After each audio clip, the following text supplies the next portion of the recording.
I'm Logan Crawford, and right now on Spotlight, we're exploring an incredible story of unity and survival with Alan Taylor and Charles Fasanaro's Bridge of Stones.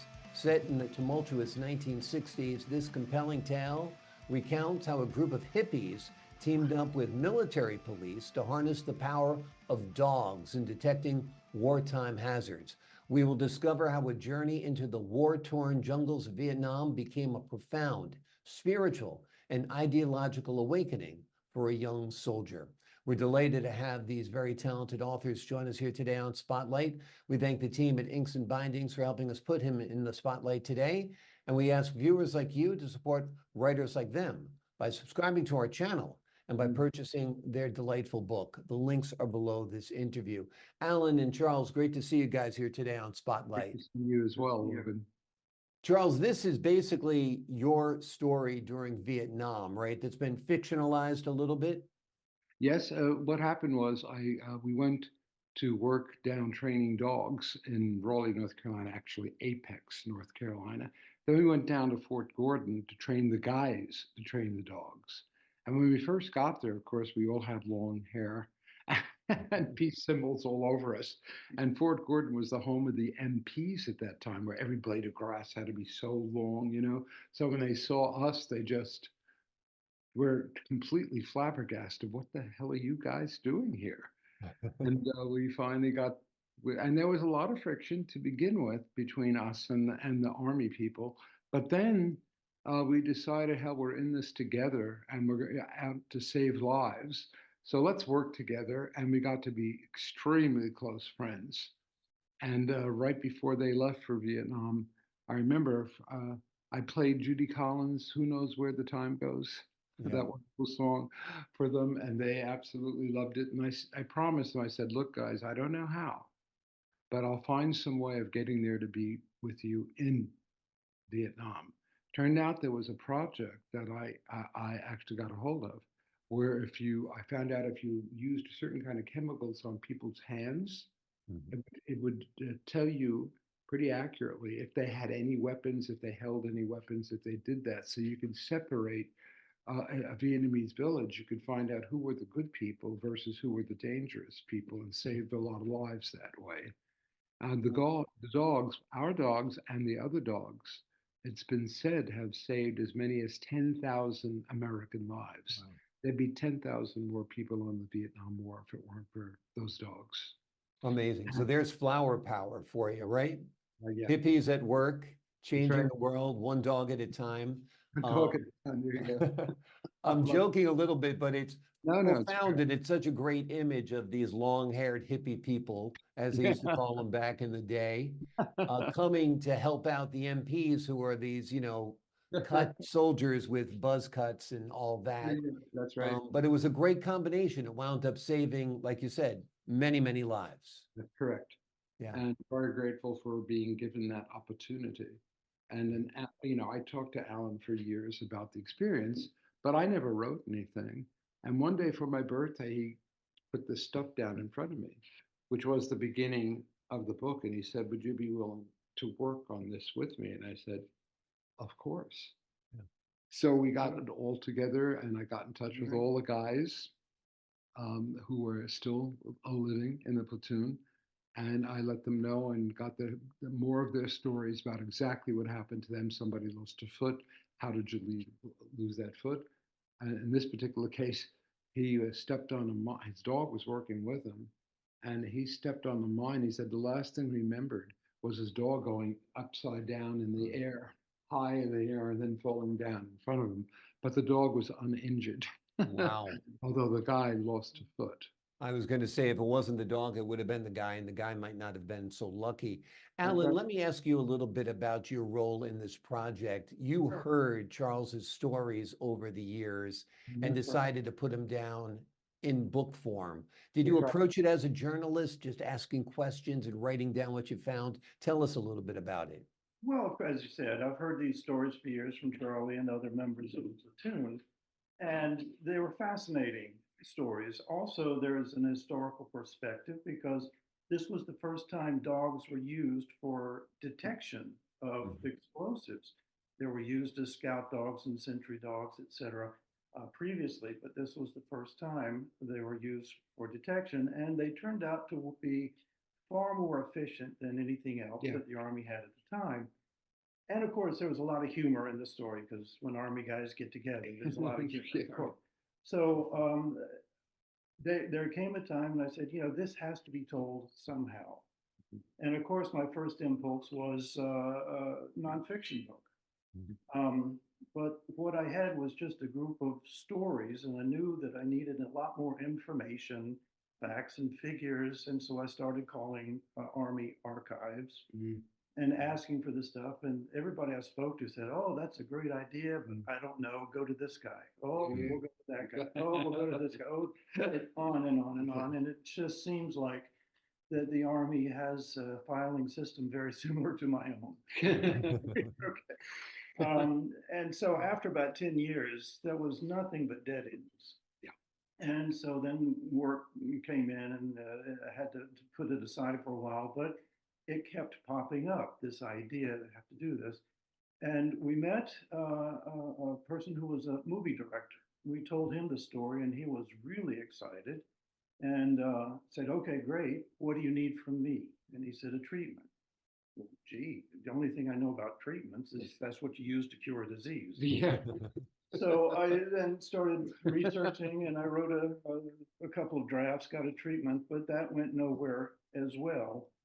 And the project, faltered once more until finally I said, well, look, maybe if I just write out these scenes and see what I have and see what happens. And it finally dawned on me after about 20, 25 years, historical, not historical fiction. You're right. Now, my idea of historical fiction was 1700s, 1800s, nothing here. So once again, yet again, it seemed that my own preconceived ideas shaded and hid, the better way to go. And that's when then I started filling in with missing dialogue, transitions, some narrative here and there, some reflections. And then I got the first draft of the manuscript ready, and I gave it to Charlie and said, hey, can we work on this together? Of course, he said yes, and then that's how the process began. Amazing. And now that it's in book form, hopefully somebody in Hollywood does read it, pick it up, and turn it into a project, because it's got all the makings of a great movie. I mean, it's got dogs. Yes. Who doesn't love dogs? Working dogs. I mean, that's a double bonus. Hippies and Vietnam soldiers. VW buses and all of that. The backdrop is just perfect. Charlie, let me ask you a little bit. Back then in the 1960s, when you're working on this, what was your attitude towards the war and towards soldiers? Were you anti-war? Were you, is that why you were a hippie? Tell us a little bit about your feelings before you got involved with this project. Well, I was anti the Vietnam War because it seemed like it would never end. Like we had no clear strategy. It turns out now, historians have looked much more closely and said, we won everything in the Tet Offensive. They did attack all those places, but America won. And now historians are actually saying we could have won in Vietnam. And I remember this little story. I guess Walter Cronkite had gone twice to Vietnam. First time he went, he liked what he saw, and he said so. Second time he went, he said, I don't think this war has any foreseeable closure. And he didn't like it. And Lyndon Johnson said, well, if we've lost Cronkite, we've lost everybody. And that's when he decided to pull out, and, Paris Peace Accords and all those other things happened at that point. Exactly, exactly. And you were a student when you were pulled out to work on this assignment. You were working towards a master's degree, I believe, and then... Right. Yeah. Yeah, and I was actually going to go for my PhD in chemistry, and then this thing came in play. But I was always much more philosophically oriented. So I have a degree in chemistry and physics, but I have a doctorate in philosophy. And that was putting everything together, and lots of whys, of course, in Vietnam, and terrible sights that I saw, and when I'm there, that are still indescribable and still make me very sad. And I don't know if this is the time to interpolate other things, but I'm seeing what's going on on our campuses today with pro-Hamas people. It's like very sad to me. It is. Don't It these is. kids It's know anything? I it's sort of wonder tragic. if we ever had a war with China. They asked millennials, would you fight in such a war? And they said no. And when asked, why wouldn't you fight? You know, your brothers, sisters did in World War II. They said, America's not worth it. And that really hurt me. They're gravely misinformed. Yes.